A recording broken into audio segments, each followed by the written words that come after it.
ಎಲ್ಲರಿಗೂ ನಮಸ್ಕಾರ. ಒಂದು ಸಣ್ಣ ಚಿತ್ರ ನಮ್ಮ ಜೀವನವನ್ನೇ ಬದಲಾಯಿಸಬಲ್ಲದು ಅಂದ್ರೆ ನಂಬ್ತೀರಾ? ಇವತ್ತು ನಾವು ಮಾತಾಡೋಕೆ ಹೊರಟಿರೋದು ಅಂಥದ್ದೇ ಒಂದು ಅದ್ಭುತ ಕಥೆಯ ಬಗ್ಗೆ. ಆಸ್ಟ್ರೇಲಿಯಾದಲ್ಲಿ ಒಂದು ಡ್ರೀಮ್ ಬೋರ್ಡ್ ಮೇಲೆ ಹಾಕಿದ್ದ ಫೋಟೋ ಅಮೆರಿಕಾದ ಹಿಮದ ಬೆಟ್ಟಗಳಲ್ಲಿ ಹೇಗೆ ನಿಜವಾಯ್ತು ಅಂತ ನೋಡೋಣ ಬನ್ನಿ. ನೋಡಿ, ಈ ಇಡೀ ಕಥೆ ಶುರುವಾಗಿದ್ದೇ ಒಂದು ಸಿಂಪಲ್ ಮಾತಿನಿಂದ. ಆಸ್ಟ್ರೇಲಿಯಾದ ಗೋಲ್ಡ್ ಕೋಸ್ಟಲ್ಲಿರೋ ಹೇಲಿ ಅನ್ನೋ ಹುಡುಗಿ ತನಗೆ ತಾನೇ ಹೀಗನ್ಕೊಳ್ತಾಳೆ, ನಾನು ಇದನ್ನ ಮಾಡ್ಲೇಬೇಕು ಅಷ್ಟೇ.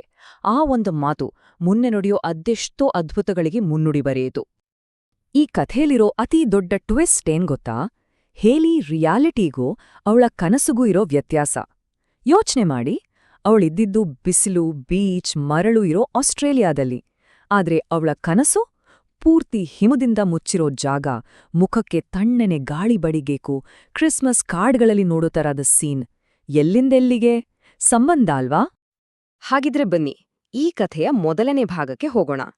ಬಿಸಿಲ್ನಾಡಲ್ಲಿ ಕೂತು ಕಂಡ ಆ ಹಿಮದ ಕನಸಿಗೆ ಆ ಒಂದು ಫೋಟೋ ಹೇಗೆ ಕಾರಣವಾಯಿತು ಅಂತ ನೋಡೋಣ. ಮೊದಲು ಈ ಡ್ರೀಮ್ ಬೋರ್ಡ್ ಅಂದ್ರೆ ಏನು ಅಂತ ಬೇಗನೆ ತಿಳ್ಕೊಂಡ್ಬಿಡೋಣ. ಇದು ತುಂಬಾ ಸಿಂಪಲ್. ನಮ್ಮ ಕನಸುಗಳು, ನಮ್ಮ ಆಸೆಗಳನ್ನ ಪ್ರತಿನಿಧಿಸೋ ಫೋಟೋಗಳನ್ನ, ಕೆಲವು ಮಾತುಗಳನ್ನ ಒಂದೆಡೆ ಸೇರ್ಸಿಡೋದು. ಇದನ್ನ ನೋಡ್ದಾಗೆಲ್ಲ ನಮ್ಮ ಗುರಿ ಮೇಲೆ ಫೋಕಸ್ ಮಾಡೋಕೆ ಒಂದು ಮೋಟಿವೇಶನ್ ಸಿಗುತ್ತೆ. ಸುಹೇಲಿ ಮಾಡಿದ್ದು ಇಷ್ಟೇ. ಎಲ್ಲೋ ಸಿಕ್ಕಿದ ಒಂದು ಸ್ಕೀ ಬ್ರೋಷರ್ನಿಂದ ಸ್ನೋ ಮೊಬೈಲ್ ಓಡ್ಸೋ ಫೋಟೋವನ್ನ ಕಟ್ ಮಾಡಿ ತನ್ನ ಡ್ರೀಮ್ ಬೋರ್ಡ್ಗೆ ಅಂಟಿಸಿದ್ಲು. ಅವಳು ಸುಮ್ನೆ ಅಂಟಿಸಿ ಬಿಡ್ಲಿಲ್ಲ. ಆ ಫೋಟೋನ ಪದೇ ಪದೇ ನೋಡ್ತಾ ತಾನೇ ಆ ಗಾಡಿ ಓಡ್ಸಿದ್ರೆ ಹೇಗಿರುತ್ತೆ ಅಂತ ಮನಸ್ಸಲ್ಲೇ ಕಲ್ಪನೆ ಮಾಡ್ಕೊಳ್ತಿದ್ಲು. ಇನ್ನು ಕಥೆಯ ಮುಂದಿನ ಭಾಗ. ಇಲ್ಲಿಂದ ಶುರುವಾಗೋದು ಒಂದಕ್ಕೊಂದು ಸಂಬಂಧವೇ ಇಲ್ಲ ಅಂತ ಅನಿಸೋ ಘಟನೆಗಳ ಸರಣಿ.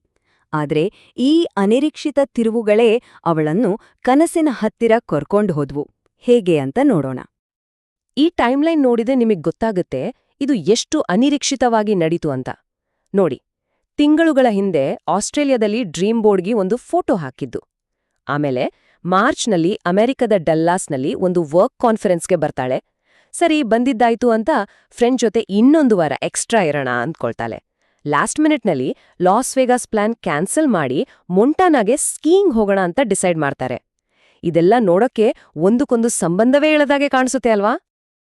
ಈಗ ಕಥೆ ಕ್ಲೈಮ್ಯಾಕ್ಸ್ಗೆ ಬಂತು. ಟ್ರಿಪ್ನ ಕೊನೇ ದಿನ. ಆ ಒಂದು ಫೋಟೋ ನಿಜವಾಗೋ ಕ್ಷಣ ಹತ್ರ ಬರ್ತಾ ಇದೆ. ಹೇಲಿಯನ ಕನಸು ನನಸಾಗೋಕೆ ನಡೀತಾ ಇಲ್ಲ. ಆ ಕೊನೆ ಪ್ರಯತ್ನದ ಬಗ್ಗೆ ನೋಡೋಣ. ಟ್ರಿಪ್ನ last day. Snowmobile tour ಮಾಡ್ಸೋ ಕಂಪ್ನಿ ಹತ್ರದಲ್ಲೇ ಇತ್ತು. ಆದ್ರೆ ಮನ್ಸಲ್ಲಿದ್ದಿದ್ದು ಒಂದೇ ಪ್ರಶ್ನೆ, ಈಗ ಬುಕ್ ಮಾಡೋಕ್ಕಾಗುತ್ತಾ? ತುಂಬಾ ಲೇಟ್ ಆಯ್ತಾ? ಆ ಅವಕಾಶ ಕೈ ತಪ್ಪಿ ಹೋಗುತ್ತಾ ಅನ್ನೋ ಟೆನ್ಷನ್. ಆ ಕೊನೆ ಕ್ಷಣದಲ್ಲಿ ಏನೇನಾಯ್ತು ನೋಡಿ. ಹೇಲಿಯ ಫ್ರೆಂಡ್ ಟೂರ್ ಬುಕ್ ಮಾಡಕ್ಕೆ ಫೋನ್ ಮಾಡಿದ್ರು. ಆ ಕಡೆಯಿಂದ ಬಂದ ಉತ್ತರ, ಸಾರಿ, ನಾವು ಫುಲ್ ಬುಕ್ ಆಗಿದೀವಿ. ಆದ್ರೂ ಏನಾದ್ರೂ ಚಾನ್ಸ್ ಇದ್ರೆ ಹೇಳಿ ಅಂತ ತಮ್ಮ ನಂಬರ್ ಕೊಟ್ಬಿಟ್ರು. ಸ್ವಲ್ಪ ಹೊತ್ತಲ್ಲೇ ಫೋನ್ ರಿಂಗ್ ಆಯ್ತು. ಒಂದ್ ಗಾಡಿ ಲಾಸ್ಟ್ ಮಿನಿಟ್ನಲ್ಲಿ ಕ್ಯಾನ್ಸಲ್ ಆಗಿದೆ. ತಕ್ಷಣ ಮಧ್ಯಾಹ್ನ 1 ಗಂಟೆ ಟೂರ್ಗೆ ಇವರಿಬ್ರು ಬುಕ್ ಆದ್ರು. ಆ ಸ್ನೋ ಮೊಬೈಲ್ ಮೇಲೆ ಕೂತು ಕನಸು ನಿಜವಾಗ್ತಿರೋ ಆ ಕ್ಷಣದಲ್ಲಿ ಹೇಳಿಗೆ ಮಾತುಗಳೇ ಬರ್ಲಿಲ್ಲ. ಅವಳು ಖುಷಿಯಿಂದ, ದೇವರೇ ನೋಡು ನಾನೇನ್ ಮಾಡ್ತಿದ್ದೀನಿ ಅಂತ ಜೋರಾಗಿ ಕೂಗಿದ್ಲು. ಆಕೆಯ ಸಂತೋಷಕ್ಕೆ ಪಾರವೇ ಇರ್ಲಿಲ್ಲ. ಆ ಅನುಭವ ಹೇಗಿತ್ತು ಅಂದ್ರೆ, ಸುಮಾರು 4.5 ಗಂಟೆಗಳ ಆ ಟೂರ್ ಬಗ್ಗೆ ಹೇಳಿದ್ದು ಇಡೀ ಟ್ರಿಪ್ನಲ್ಲೇ ಇದೇ ಬೆಸ್ಟ್ ಪಾರ್ಟ್ ಅಂತ. ಅದು ಬರೀ ಒಂದು ಆಕ್ಟಿವಿಟಿ ಆಗಿರ್ಲಿಲ್ಲ, ಅದೊಂದು ಕನಸು ನನಸಾದ ಸಂಭ್ರಮವಾಗಿತ್ತು. ಸರಿ, ಈಗ ಈ ಕಥೆ ಹಿಂದಿರೋ ಅಸಲಿ ವಿಷಯಕ್ಕೆ ಬರೋಣ. ಆರಂಭದಲ್ಲಿ ಮಾಡಿದ ಒಂದು ಸಣ್ಣ ಕೆಲ್ಸಕ್ಕೂ ಕೊನೆಗೆ ಸಿಕ್ಕಿದ ಫಲಿತಾಂಶಕ್ಕೂ ಹೇಗೆ ಸಂಬಂಧ ಬಂತು? ಆ ಒಂದು ಸಂಕಲ್ಪದ ಶಕ್ತಿ ಹೇಗೆ ಕೆಲಸ ಮಾಡ್ತು ಅಂತ ಸ್ವಲ್ಪ ಡೀಪಾಗಿ ನೋಡೋಣ. ಈ ಇಡೀ ಕಥೆಯ ಸಾರಾಂಶ ಹೇಲಿಯ ಮಾತಲ್ಲೇ ಇದೆ. ಅವಳೇ ಹೇಳ್ತಾಳೆ, ಒಂದು ವೇಳೆ ನಾನು ಆ ಫೋಟೋನ ಡ್ರೀಮ್ ಬೋರ್ಡ್ ಮೇಲೆ ಹಾಕದೇ ಇದ್ದಿದ್ರೆ ಖಂಡಿತ ನಾನು ಮಾಂಟ್ಯಾನಾದಲ್ಲಿ ಆ ಸ್ನೋ ಮೊಬೈಲ್ ಮೇಲೆ ಕೂತಿರ್ತಿರ್ಲಿಲ್ಲ. ಅಂದ್ರೆ ನೋಡಿ, ಆ ಒಂದು ಚಿತ್ರವೇ ಈ ಎಲ್ಲದಕ್ಕೂ ಕಾರಣ ಅಂತ ಅವಳು ಎಷ್ಟು ಸ್ಪಷ್ಟವಾಗಿ ನಂಬಿದ್ದಾಳೆ. ಹಾಗಿದ್ರೆ ಆ ಒಂದು ಸಂಕಲ್ಪ ವಾಸ್ತವವನ್ನ ಹೇಗೆ ಬದಲಾಯಿಸ್ತು ನೋಡಿ. ಆ ಚಿತ್ರದಿಂದಾಗಿ ಆ ಕನಸು ಯಾವಾಗ್ಲೂ ಅವಳ ಮನಸ್ಸಲ್ಲಿ ಫ್ರೆಶ್ ಆಗಿತ್ತು. ನಾವು ಯಾವುದ್ರ ಬಗ್ಗೆ ಜಾಸ್ತಿ ಯೋಚನೆ ಮಾಡ್ತೀವೋ ಅದಕ್ಕೆ ಸಂಬಂಧಪಟ್ಟ ಅವಕಾಶಗಳು ನಮ್ಮ ಕಣ್ಣಿಗೆ ಬೇಗ ಬೀಳುತ್ತೆ. ಅದಕ್ಕೆ ಮೊಂಟಾನಾದಲ್ಲಿದ್ದಾಗ ಆಕೆಗೆ ಈ ಐಡಿಯಾವನ್ನು ಫ್ರೆಂಡ್ ಹತ್ರ ಹೇಳೋಕೆ ಪ್ರೇರಣೆ ಸಿಕ್ಕಿದ್ದು. ಆ ಅವಕಾಶವನ್ನು ಹಿಡಿಯೋಕೆ ಲಾಸ್ಟ್ ಮಿನಿಟ್ನಲ್ಲಿ ಫೋನ್ ಮಾಡೋಕೆ ಧೈರ್ಯ ಬಂದಿದ್ದು. ಸಂಕಲ್ಪ ಸ್ಪಷ್ಟವಾಗಿದ್ದಾಗ ಕನಸುಗಳು ಕೇವಲ ಫ್ಯಾಂಟಸಿಯಾಗಿ ಉಳಿಯಲ್ಲ, ಅವು ನಾವು ಹಿಡಿದುಕೊಳ್ಳಬಹುದಾದ ಅವಕಾಶಗಳಾಗಿ ಕಾಣಿಸ್ತವೆ. ಈಗ ನಾವು ಈ ಕಥೆಯ ಕೊನೆಯ ಭಾಗಕ್ಕೆ ಬಂದಿದ್ದೇವೆ. ಇಲ್ಲಿವರೆಗೆ ಕೇಳಿದ ಕಥೆಯ ನೀತಿಯನ್ನು ನಮ್ಮ ಜೀವನಕ್ಕೆ ಹೇಗೆಲ್ಲ ಅನ್ವಯಿಸಬಹುದು ಅಂತ ನೋಡೋಣ.